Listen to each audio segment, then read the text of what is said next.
Hello everybody, and welcome to episode 63 of Gaming in the Wild, a video games podcast about games from the artistic, creative side of the tracks, from indie to AAA. My name's John, I'm your host, and I normally start off the podcast by introducing myself as a journalist from Reykjavik, Iceland. But I'm actually going to be changing jobs. I have a bit of news this week. Next Monday, I'm starting a new job. It will be my first job in the video games industry. I'm going to be working for a company called Control Z, based out of San Mateo in the US, who produce a game called Big Bang, a game creation engine that works in browsers, and I'm going to be taking care of their social media. So that's a bit of news. I might have to change the intro of this show and say, hello, my name's John. I'm a social media manager. So that's some good news for me. It's going to be an exciting new chapter. It'll be the first time that I've worked in video games, and part of that journey has been doing this podcast, taking care of the Twitter account and growing this podcast. So I'd like to thank all of you listeners for being along with me on this really fun and exciting journey. But this week, I've been watching football, I guess, like anyone that cares about the sport. I just watched Italy beat Spain on penalties. And tomorrow night is England versus Denmark. It's the second time that I will have watched England in a semi-final this millennium. I've been watching England crash out of the Euros, tournament after tournament, for as long as I can remember, and crashing out of the World Cup too. So who knows, by the time you hear this, if the wind catches our sails, England might just be sailing towards our first major tournament final in my lifetime. But who knows? It could also be Denmark. Disaster could have struck. But as well as football, I've been playing a lot of games as well. If you've been listening to the show lately, you'll know that I picked up a PS5 recently. And the featured game of this episode is the first PS5 game that's going to be the featured game. It is the Housemarque third-person space horror game, Returnal. It's a very difficult game. It's a very cool game. And I'm looking forward to talking about it today. But as well as Returnal, I've also been playing a bit of Ratchet and Clank. I got Ratchet and Clank Rift Apart packaged with the PlayStation. It's maybe not a game that I would have instantly jumped on if I had been buying games just separately, but I have to say it's been an absolute revelation. It's so much fun. It really is like playing a Pixar movie. I've been blasting through the chapters. I've been trying to make it last, actually, which is pretty rare for me. I normally kind of just head for the finish line and blast through games, but Ratchet and Clank is so fun that I've been kind of extending the experience. I've gone back to all the planets, done all of the optional objectives. It's so good. It's got like a really pleasing variety of weapons. I'm still getting new weapons, and I think I only have 2 chapters to go in the game. There's now 2 weapon wheels. I think each of them has 6 or 8 different weapons on there, and they really change the game. They really change your tactics. It's quite an easy game, like there is a battle challenge arena that you can go into now and then. And I did the bronze challenges, all 5 of them, and they were kind of hard, but now that I'm all powered up and I've been collecting all of the power-up crystals, and I've got all of these different weapons, I got through the silver and gold and didn't die a single time, actually. So, I mean, I don't consider myself to be a particularly proficient gamer, but Ratchet and Clank is really at my level, and that's in stark contrast to Returnal, which has been giving me some real trouble, some kind of Hollow Knight level trouble. So Ratchet and Clank has been a really welcome change of pace from my travails playing Returnal. And I think I'm going to do a full episode about it, but I'll wait until I've finished the game. I thought I'd mention it today. If any of you out there are sitting on a PlayStation 5 and wondering which game to get, I have to say Ratchet and Clank is a truly entertaining game. It's a fantastically well-produced and enjoyable video game, so I would thoroughly recommend it. I've also been dipping into Game Pass a little bit after getting my hands on an Xbox One S digital console. So I just kind of dived into it and downloaded a whole host of games. I filled the memory with games, basically. And I've tried out a few. I tried out a card game called Nowhere Profit, just because it looked fun, and I've been into card games lately. And that's quite a fun one, actually. It's like a kind of a post-apocalyptic sci-fi narrative-led card game where you have a party of warriors of all different types. And the game tells a story. You work your way across a landscape and you head towards different blips on the map. Some of them are places where you can gather food. Some of them are locations. You play the Prophet and you have this kind of ragtag gang of followers. And you're heading towards a kind of a technological signal in a kind of pseudo-religious kind of way. And along the way you encounter all different kinds of bandits and warriors and people trying to stop you, different factions on different maps. And at the end of each part of the map, there is a kind of a boss battle. And it took a while to get the hang of it. It doesn't walk you through the rules incredibly well, but I've started to get my head around it. I've now been through the first area several times and been through the second. It picks up in difficulty, and I think I'm going to have to really refine my strategies to get through Nowhere Profit. It does feel a little blunt and a little less balanced and sophisticated than card games like Slay the Spire. But it's actually really enjoyable and really good. I'm just doing the odd run on it, and I'm having a great time. I've also tried out a couple of blockbuster titles. I downloaded Final Fantasy 15. That's the one where you play a prince who goes out on a road trip with three of his kind of friends or helpers or whatever you want to call them. And you have to drive across this country and go get married to a princess on the other side of the kingdom. And that's been really enjoyable too. I only played like a 3-hour session of it, but 3 hours is not inconsiderable for a first session. So I had a great time with that one. It's quite advanced. It feels like a real leap forward from the Final Fantasy games that I've been used to. So I'm having fun with that. I think maybe when winter comes and I've got like a few weekends, I might sort of sink into Final Fantasy 15 and have a proper go at it. I also played a little bit of Yakuza Like a Dragon. And I have to say, I've only played Yakuza 0 from this series, and I found it fun, but a little bit clunky and old-fashioned feeling. The plot is good, and the combat is fun, but there was a lot of loading screens, a lot of it felt a little disjointed, and Yakuza Like a Dragon really feels like a modern game. It's incredibly goofy and fun, like it's a very kind of entertaining take on this Yakuza idea. Like one of the first fights that you have is with this giant construction worker you have to shake down for his payment to the Yakuza. And he comes at you with a giant hammer, and he pulls it back, and you think you're about to get smacked in the head. But the hammer's too heavy for him, and he just falls backwards every time. And there's one of the first missions that you have to do is that you're summoned to a club which is having a problem and has called in a favor from the Yakuza. You think there's going to be all kinds of trouble when you get there. Turns out the toilet's blocked and you're sent to get a toilet plunger. So it's a really goofy game. It's like a mafia Yakuza game, but it's got a really like a crazy, enjoyable, eccentric streak in the way that it presents itself and the way that it's written. So I'm really looking forward to playing through that game. It's got a lot of charm. And finally on Game Pass, I tried out a game called The Wild at Heart, which was a recommendation from friend of the show, Hopple.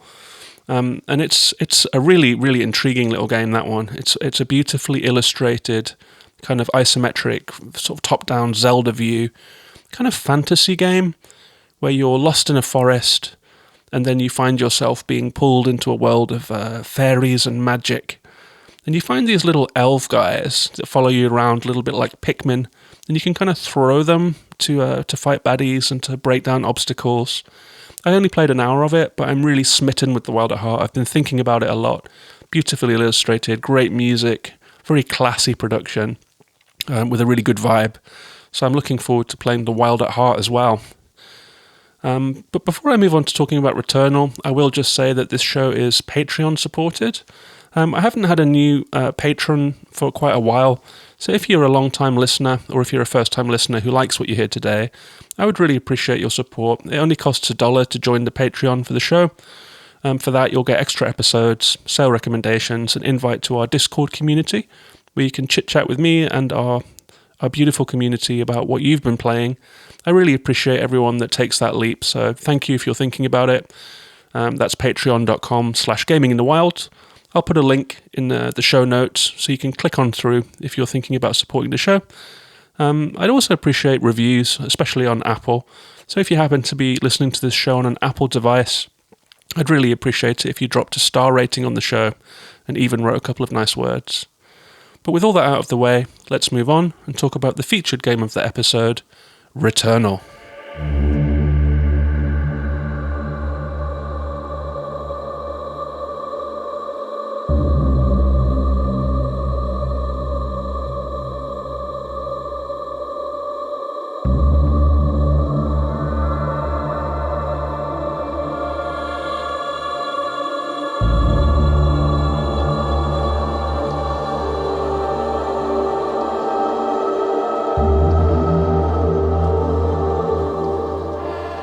So, if you've been following the news around PlayStation 5 and been following gamer Twitter at all, you've probably heard about Returnal.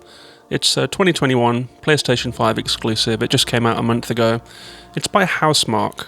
They're a long-standing, long-running Finnish studio behind retro twin-stick shoot-em-ups like Super Stardust, which came out all the way back in 1996. I've been playing Super Stardust Ultra in VR, and that was my introduction to the Housemarque world, and I really loved it. It had a really nice, retro, loving feeling about those old pixel shoot-em-up games.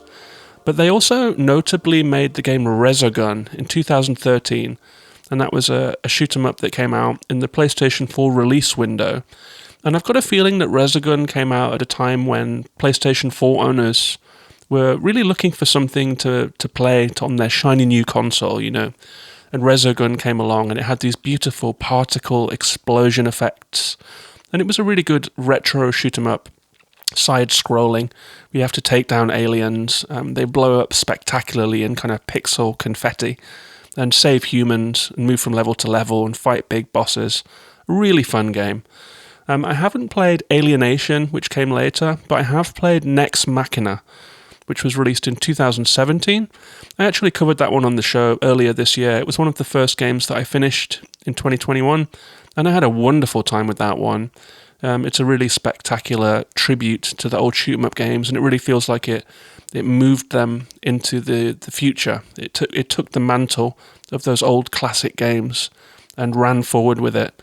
And I guess Returnal continues that tradition. It continues the Housemarque tradition of taking those old conventions of video games and updating them. And this one does it more than anything that's come before. Housemarque were also recently acquired by PlayStation to become an official PlayStation studio after the release of Returnal. So it seems that they've become a part of the Sony family, and there's probably more great things to come from them. And Returnal's been a little bit controversial in the gaming community, partially because of its difficulty and its kind of hostility, but it did very well with critics. It has an 8.6 on Metacritic, with 9 10 out of 10 reviews, including from The Guardian.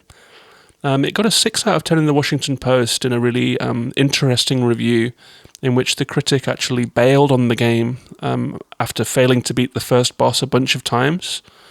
And that reviewer lamented the influence that Dark Souls has had on the games industry. And I was a little bit sympathetic with that viewpoint when I read that review.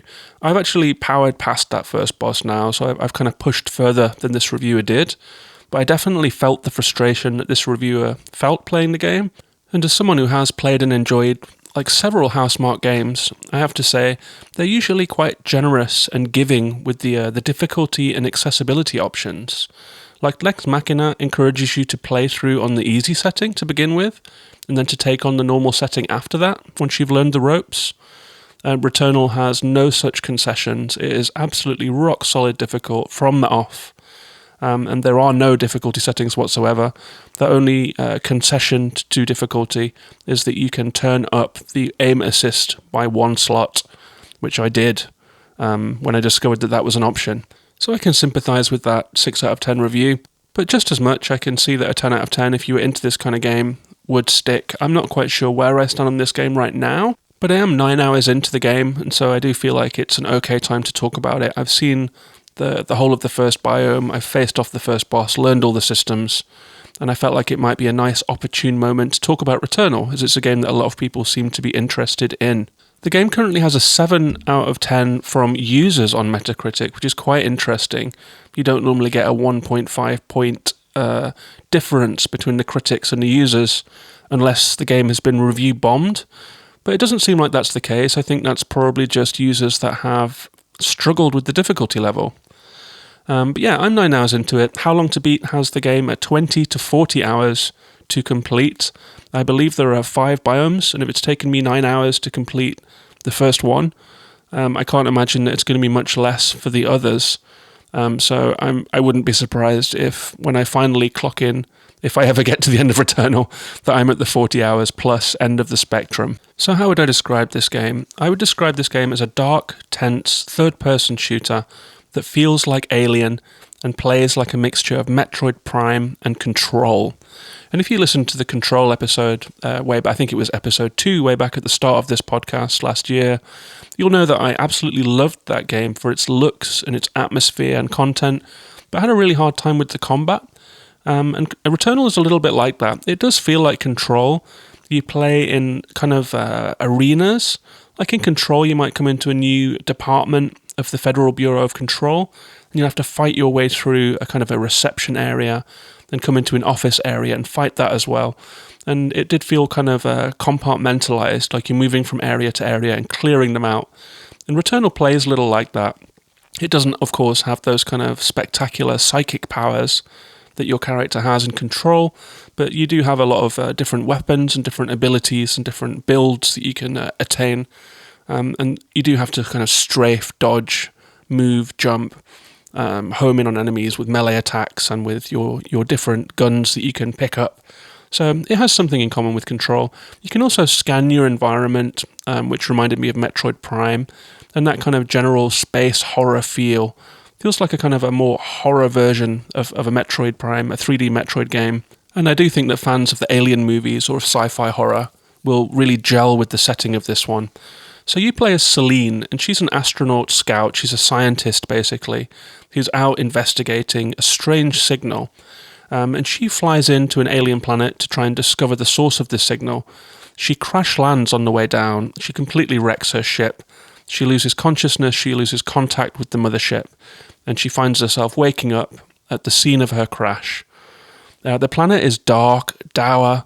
It's a forest with really tall, gothic, gnarly black trees that just reach far up into the sky all around you. It's a really scary place. The sound is really spectacular. You get this kind of unnerved sensation as you're moving through this forest. And it's visually spectacular too. There are very many kind of touches that you notice. The fidelity obviously is 4K. It moves at 60 frames per second. And the fidelity of the visuals are really incredible. Like you'll see the breeze picking up leaves and kind of moving them across the floor in front of you. You'll sometimes see kind of knee-deep fog, and as Celine runs through the fog, if you turn around and look behind you, you can see where her movement has disturbed the fog and made it move. There are lots and lots of beautiful visual effects that really catch your eye in this game. And with the sound design, the kind of really spooky, dark, ambient electronic soundtrack, the kind of the alarming sound of the aliens that you'll face as you're kind of moving through this forest, and the kind of the well-done haptic feedback on the PS5 controller, which gives you a little fright when you get like a vibration and you know that a monster is near. All in all, it does a very good job at ramping up the tension.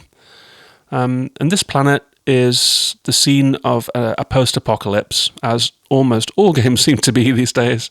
And you're walking through the remains of an alien civilization.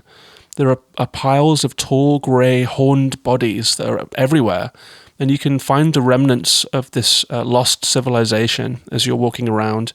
You can find tablets that can be decoded, but in order to decode them, you have to find runes scraped onto the walls. It's like a form of collectible. You can find remnants of the alien technology from this fallen civilization, and that can be used to fabricate equipment. But it's all fallen into disrepair. The technology is Celine is working out the technology as she finds it, and she does a really good job of narrating what she's finding, as if she's talking to, she's like making memos about things. So she might say that she found like this kind of strange bed with a light at the head of it, and when she lay down on it, her suit had been repaired, things like this. So she's finding technology, she's trying it out. And Celine is a really interesting character. She doesn't have bags of personality. She is, in some ways, a little one-dimensional so far, but she feels very human to me. She does feel like someone who has been put into this kind of traumatic situation. She's not a marine, she's a scientist, and so she's kind of trying to survive, and she's taking notes, and she's taking in this kind of horrific scene that she's found herself in. And I think Celine's humanity is maybe part of the reason that this game is quite so kind of anxiety-provoking. You don't feel safe ever. You feel that Celine is constantly under threat, and the voice acting portrays a lot of stress and terror as she's moving through this kind of unrelentingly hostile environment, which really ramps up the tension again. It's a game that filled me with tension. It really did. There were points at which I found my hands actually physically shaking because I'd gotten so absorbed in the game and the kind of the horror of this scenario that it was kind of getting under my skin. And I'm not a natural horror game fan, but if you are, then maybe this game will have that effect on you. I actually felt the same about Control, like the sound of the hiss in Control, who kind of chant as you move through the Federal Bureau of Control, and the kind of the stress of facing off against these difficult, horrific, kind of wraith-like enemies. That one really got to me too, and so Returnal has that kind of psychological horror aspect to it. And there are no easy combat encounters really when you first start playing Returnal. Now that I'm through to the second biome and I've kind of learned the ropes of the weapons and stuff, I'm starting to kind of power through the first biome much more easily. But you can still die at any time. It doesn't take much. All you have to do is face a particularly hard enemy and have a little bit of bad luck with your positioning or get hit with a strong melee attack and you're dead. And when you die in Returnal, it's a roguelike, so you return back to the site of the ship. Celine has a flashback to the crash. She sees the crash again, she wakes up and gasps in this kind of horrifying way, and before you know it, you're back to the start of the cycle.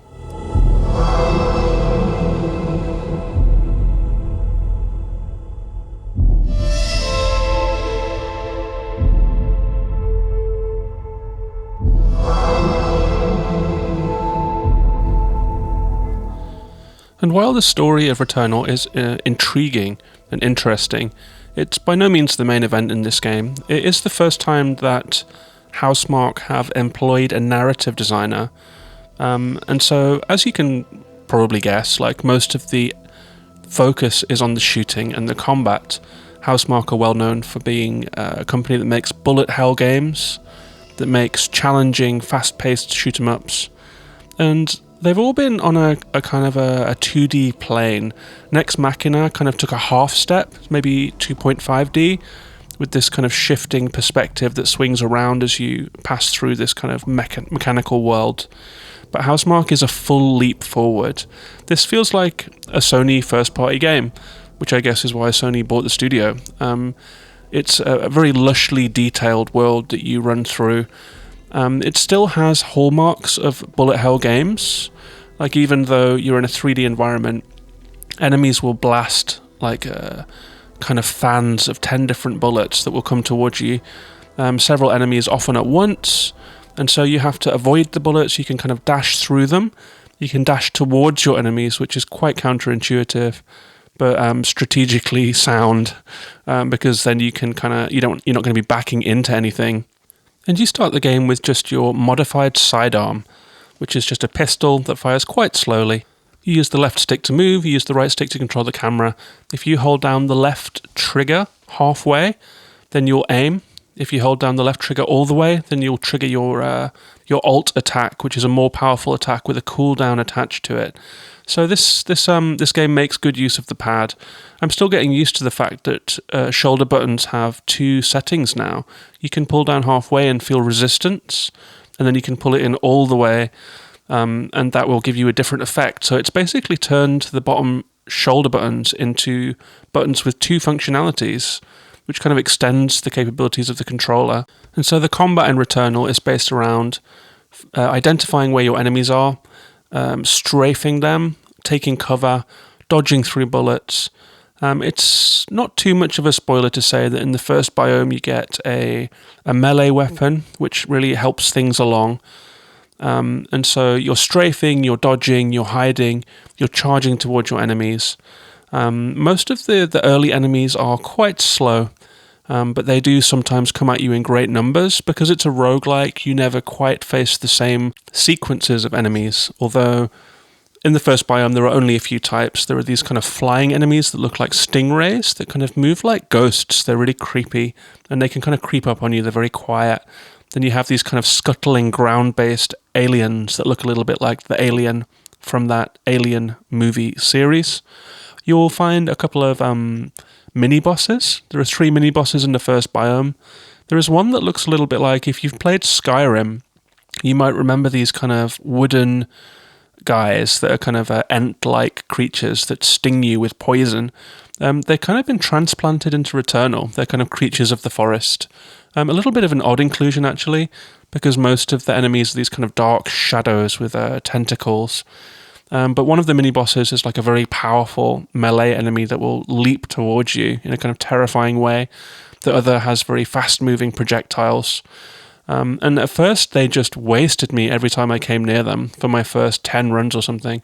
I think it was probably on my 15th run or so, I actually managed to get far enough to get the melee weapon. And that really lightened up the load a little bit, because the sword staggers even mini-bosses, which really, really helps you. And it one-hits minor enemies. So that was a bit of a game changer. But it's a rare concession in this game. There aren't many times when you feel powerful, so far at least. And the moments of feeling in control have so far been quite rare for me. I get the feeling from talking to other people on Twitter who are going through this game that there is a kind of a hump that you have to cross. You kind of have to grind it through this first biome, which is exceedingly difficult because you're learning all of these roguelike systems as you're going. So you're not just learning how to fight, but you're learning what weapon you like. You're learning about the different power-ups that you can get, and all of those different health boons and the different kind of roguelike game elements that you really have to master to put together a good run. And while this game is no Hades as far as the kind of diversity of power-ups that are available to you right from the off, there is quite a lot going on. So I learned pretty quickly that the what's it called again? The tachyomatic? Something like that. The kind of tachyomatic carbine machine gun was the gun for me. It has a very fast firing speed. It has a good alt attack, and I felt much more in control with one of those, especially if you get lucky and you get like a level 4 gun drop or something like that. That's really going to make your run, especially if you find it early. There is also something called the Spitmore shotgun, which is kind of an organic piece of alien tech, but that's a short range weapon. And that's not good for me in my playstyle, at least. I've tried it a few times, but you really have to charge into the enemies with that one, which puts you at further risk of being hit. And once you've got the melee weapon, you might as well use that. So I found the weapon that I liked, the carbine, but there are also parasites that you can find, and these are kind of like face huggers from the Alien movies. You find them, and they give and they take away. So they might cause a suit malfunction, for example, or like just a hurdle in the game, an additional hurdle. Like enemies might leave behind an acid pool when they die, which hurts you if you walk over it. But to get rid of that, you might have to kill 20 enemies or something like that. But you'll also get a boon from a parasite. For example, health kits working 25% more, or a melee attack boon or something like that. And so when you find parasites, you have to do a little mental calculation of how much you're willing to take on this kind of malfunctions and extra difficulties, and whether or not they are worth the boon that you're going to get from this parasite.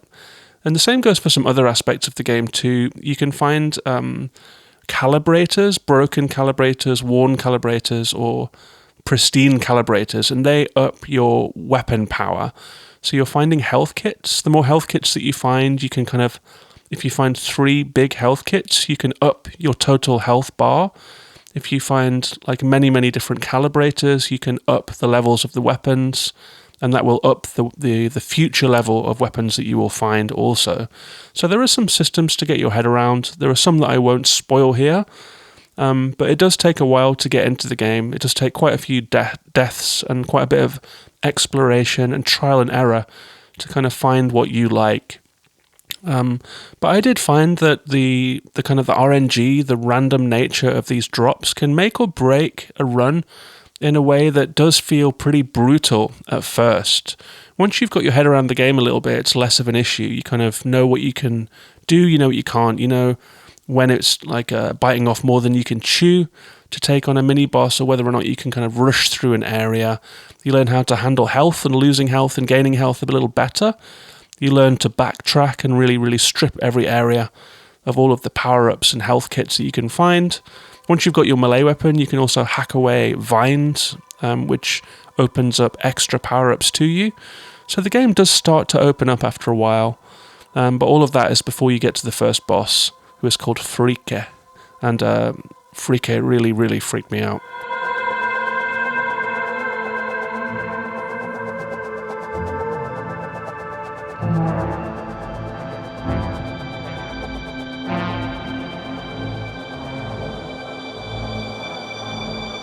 I guess at this point I should drop a mild spoiler warning. If you don't want to know any more about the first biome, I'm only going to talk about the first biome really, of Returnal, and you want to try the game, I hope you got a good impression of it. It's mind-bendingly difficult at first, but I've got the feeling that people who play Hollow Knight, Dark Souls type games, Sekiro type games, and Bloodborne type games, they're really going to warm to this one. It's got that feel about it. But if you're someone that tends to avoid super tough games, then I don't know. I'm not sure I would pay the full $70 for Returnal. Maybe wait on it for a while. But I'm now going to start talking about some of those end parts of the first biome and a couple of story elements. So if you're dropping out here, please do come and follow me on social media at Gaming in the Wild. And if you're hanging around, I'll be right back.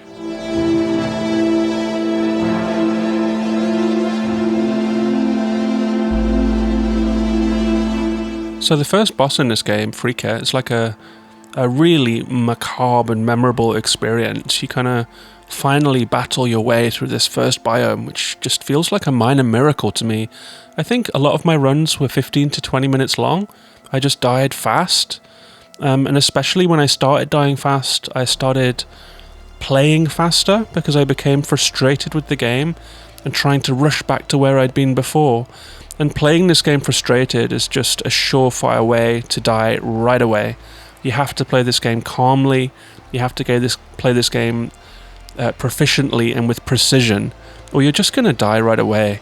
So by the time you get to putting together a 40-minute or 1-hour run, and found different keys to open different doors, and started solving the mysteries and getting some of that story content, and you finally get to that first boss, it really feels like a lot is riding on it. And so you fall down into this kind of foggy chamber, and Phrike, who's been sealed away according to one of these xenomorph tablets, rises out of the fog and has a kind of a hollowed out rib cage that's really gross, and 3 arms with these kind of limp hands hanging from them, and a kind of a horned head. There is a kind of a strange kind of demonic look to the creatures of this fallen civilization, and Phrike is perhaps the first living member of that civilization that you've come across, perhaps some kind of leader or some kind of a godhead figure. The story hasn't quite come together with that yet. And Phrike spams you with all kinds of attacks, but the music swells and the attacks are like beautiful fireworks, and so you get this kind of really strange experience of being kind of transfixed by what's happening on the screen, and it's kind of hard to concentrate actually. I died on Phrike, I think it was my 7th or 8th run by the time I actually took that boss down, and it really felt like a relief to me. There are these kind of fast arrow attacks that home in on you, and these really slow blasts of red light that come towards you, and as you move through the 3 phases of the boss, you have to face off against melee attacks and area effect attacks. And I got some great tips on Twitter on how to get through this boss, because I kind of had a tantrum on Twitter, to be honest with you. I was getting my ass handed to me again and again, losing all my progress. And so I did a little plea for help. And a couple of good Twitter accounts came forward and gave me some tips. So I would like to give a little shout out to those people who came forward with some tips for me, especially at OmniGamePlayer and at Priter_Zen0, who both tried to kind of walk me through this process because I was at my wit's end. And the best tip that I got is that, first of all, there is like a little totem that you can pick up in one of the fabricator stores that basically acts as an extra life, and this is just absolutely essential for a boss run. I had seen it in the store a couple of times, but it doesn't spell out what it does for you, and I'd kind of missed the prompt where it's first introduced. So I was missing out on a really powerful item that you really need to get through these boss encounters. Another good tip was to focus on evasion, something that I've forgotten from Hyper Light Drifter and Hollow Knight, two games that I found very challenging but did actually battle my way through in the end. And so the gun has an auto aim, so if you're kind of roughly aiming towards the head of the boss, then your bullets will home in roughly, and you can focus on dodging. And if you can focus on dodging, if you don't get hit, then you're going to get through the boss encounter. And so once you've realized that you have to strafe, when you've realized what the tells are that a melee attack is incoming, and you've learned the patterns of Phrike, then you can really get through it. And in the end, I managed to almost waltz through it. Something clicked in my head on my 6th or 7th attempt after getting that advice on Twitter. And I realized that I was just too nervous. I was feeling the tension. I was feeling the anxiety. I was getting nervous. I was getting twitchy, and I was getting hit. And once you've realized that you just have to watch the fireworks display drift around this strangely dreamlike boss encounter, avoid all of the attacks, and just keep on hitting with a high-powered weapon, because hopefully you've had a good run on the lead up, then you can get through this boss encounter. It is doable.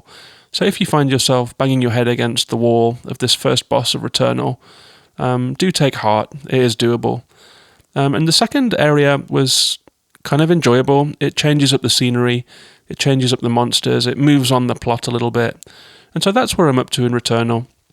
I have found that this game contains some really interesting story elements. It has sort of psychedelic space horror elements that lean into things like maybe Event Horizon, or I was listening to a podcast with the director who quoted David Lynch as a big influence. So the storytelling does get quite psychological. It kind of bends reality, it warps reality. You get Celine's scout logs as you're going through this journey, in which other versions of Celine on different parts of the cycle, perhaps even much further in the future than you, referring to things that you haven't seen yet. And so you start to feel like this time loop is kind of consuming you a little bit, or consuming Celine at least. And so there is this kind of added horror, this kind of existential horror that comes with playing Returnal. But it is a very unforgiving game. There are things that I'd love to change, honestly. For example, if you're kind of in the middle of a combat encounter and you accidentally dash off a ledge and fall to your death, this will knock off 25% of your health. And, you know, that can doom a run. If you take a fall, or even if you fall into water, that will take off 25% of your health. And there are these little tuning touches to Returnal that I think are incredibly harsh. I think if you could just tune some of them down, tune down enemy damage by 5%, tune down fall damage so that it takes away 5% instead of 25% of your health, tune up health items so that they heal you a little bit more, then I could feel comfortable playing this game rather than anxious. And whilst I understand that there is like an artistic vision here, that some houses do set their difficulty levels for a reason to create a specific type of experience. I had a long conversation with Brad Galloway, host of So Video Games podcast, all A's, no O's. Follow Brad Galloway. He has a lot of good things to say about video games on Twitter, and I love his podcast. And he had a really interesting take on accessibility options and on how Housemarque has kind of fumbled it here. There are a lot of players out there who have PS5s, the lucky few, that have PS5s. I mean, they number in the millions, and a lot more people want them. But there are going to be a lot of people buying Returnal, not quite realizing what they're getting themselves into, including kids, including teens, including people of different ability levels when it comes to games. And Housemarque have not left any leeway for anyone but a certain type of player to really be able to get their teeth into this one. I have struggled through some hard games. I did struggle through Hyper Light Drifter after bouncing hard on it. I struggled through Hollow Knight with some of that Souls-like difficulty in the boss fights. And I'm getting that feeling again here. I think that these kind of games could really be a little kinder and a little more open to different kinds of players who might want to engage in the experience. Control was famously a little difficult when it first came out, and Remedy Games listened to the criticism. They put in difficulty options, and when I came back to play the DLC, I just tuned down enemy damage by 10%, and that was enough to completely change Control for me to a game that I really enjoyed rather than that I half enjoyed and half dreaded playing. But it's an intriguing game, much like Control, so I am going to continue struggling on through it. And maybe I'll take a little break now that I've taken down that first boss. So that's my take on Returnal. It's an interesting game. It's an accomplished game. It looks and sounds absolutely beautiful. It's a very professional, polished production. If you have a PS5 and you like Souls-likes, or if you're up for a bit of a challenge, try it out. That's Returnal.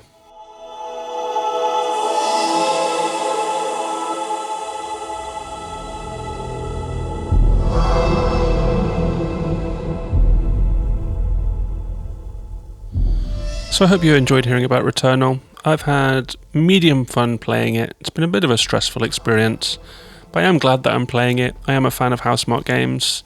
I did manage to push on through Control as well, so I think I'm going to take a break from it now, but I'm going to come back to it later, maybe after I've done Ratchet and Clank and gotten settled into the new job and that sort of thing. Thanks very much for listening. If you'd like to come and follow me on social media, you can find me on Twitter, Instagram, Twitch and YouTube at Gaming in the Wild. There's a lot of good conversation going on my Twitter. That's my main place where I talk about games. If you'd like to support this show, I really, really appreciate it. And I also really appreciate reviews left on the Apple Podcasts app. You can go to patreon.com/gaminginthewild if you'd like to support the show. And every dollar helps. It helps me to pick up new games to play, helps me to upgrade my equipment and all sorts of things like that. It also just gives me a good signal that people are out there enjoying the show. And I really love feedback. It really helps me to keep on making this podcast. So thanks to everyone who reaches out to me and says kind things too. That's this week's show. I'll be back next week with a new one. Take care of yourselves and each other. Bye-bye for now. And let's hope that it is indeed coming home.